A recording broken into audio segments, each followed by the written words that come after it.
torrential rains. Tens of thousands of people are living in emergency shelters as the monsoons continue. Wayne Hay went to the Irrawaddy Delta to see how farmers are coping. Even in a blue sky moment, the storm clouds loom ominously during the monsoon season. In a few weeks, it should have been rice harvesting time for farmers like me and Thane. But the crops are still deep beneath floodwaters after heavier than usual rains. In low-lying areas of the Irrawaddy Delta, the water is lingering. Access to many homes is still only possible by boat.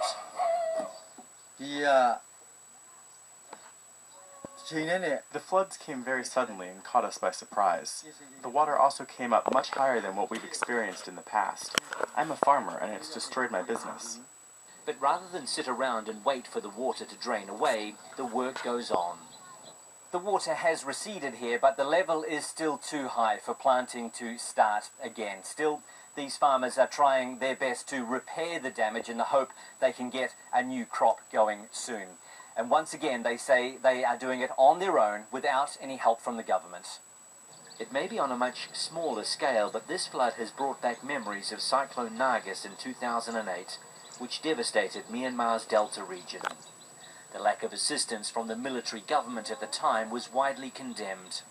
There have been some state food handouts this time, but the people here survive off the land. They say what they really need is rice seed, so they can replant as soon as possible.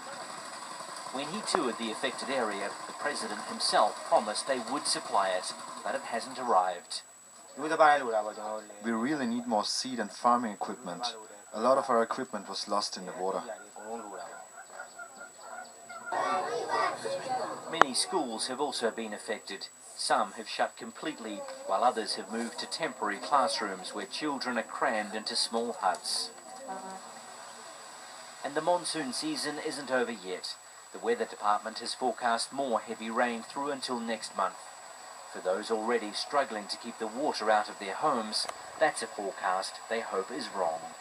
Wayne Hay, Al Jazeera, Irrawaddy, Myanmar.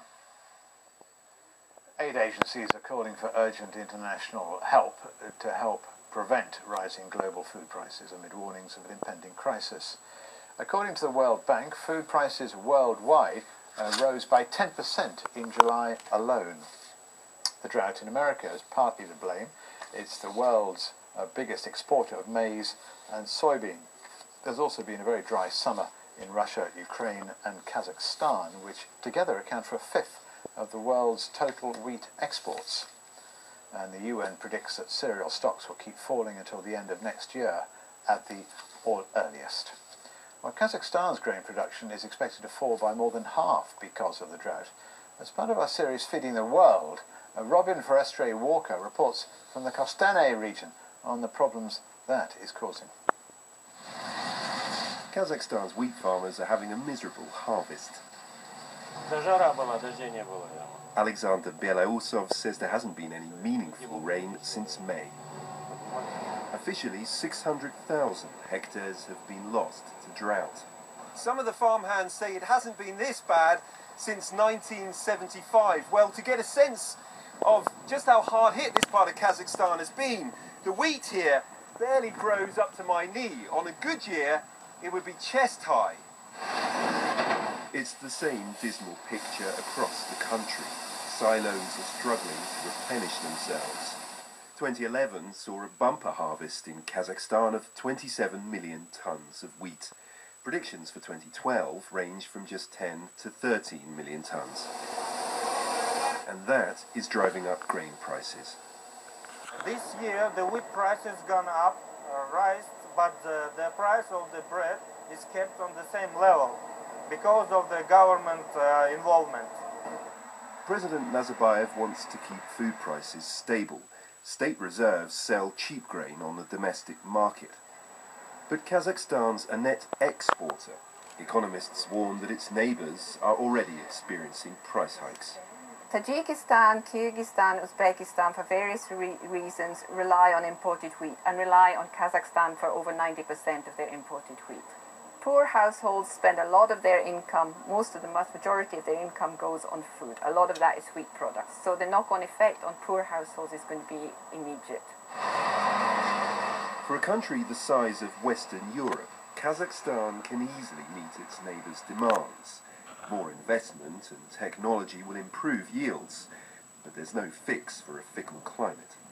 Robin Forestier-Walker, Al Jazeera, Kostanay, northern Kazakhstan. As food prices rise, some banks and other financial institutions are allegedly cashing in on the crisis. To talk more about that, I'm joined in the studio by Heidi Chow from the World Development Movement. Are they cashing in? That's right. We're seeing banks and hedge funds, investment banks, pouring lots of money into food commodity markets and driving up food prices. And this is something that we have seen in the 2008 food price spike. We saw it in 2010 to 2011, and now with the current drought, what the role of the financial sector is still unknown. But predictions are showing that actually they will exacerbate the current food price spike. Oxfam's Private Sector Advisor, Rob Nash, said the food market is becoming a playground for investors rather than a marketplace for farmers. And you'd second that? That's right, yeah. So these futures markets were originally created to help farmers deal with the inherent uncertainties involved in growing food. And what's happened is that the farmers could go into these markets and get themselves a guaranteed price for their crops in the future. Right. But what's happened is since the 1990s, the rules protecting these markets have been gradually eroded by successive waves of deregulation. And so this has opened the floodgates for financial firms to come in and pour speculative money into these markets, betting on food prices and profiting from essentially the price movements. So it's just another stock market gamble. So I take it you'd like to see more regulation? That's right, yeah. So right now what's happening in the European Union, they're actually discussing regulation of these markets. They're actually looking at a holistic financial markets reform package, but as part of that, they're also discussing whether to regulate the food commodities market. And we're keen to see the European Parliament and the discussions with the finance ministers take firm action on regulating commodity speculators. So one way, I take it, could be to remove agricultural products from investment funds. Is that a way forward? So that's something that some of the sort of banks across Europe have started withdrawing from selling these products. Which is good.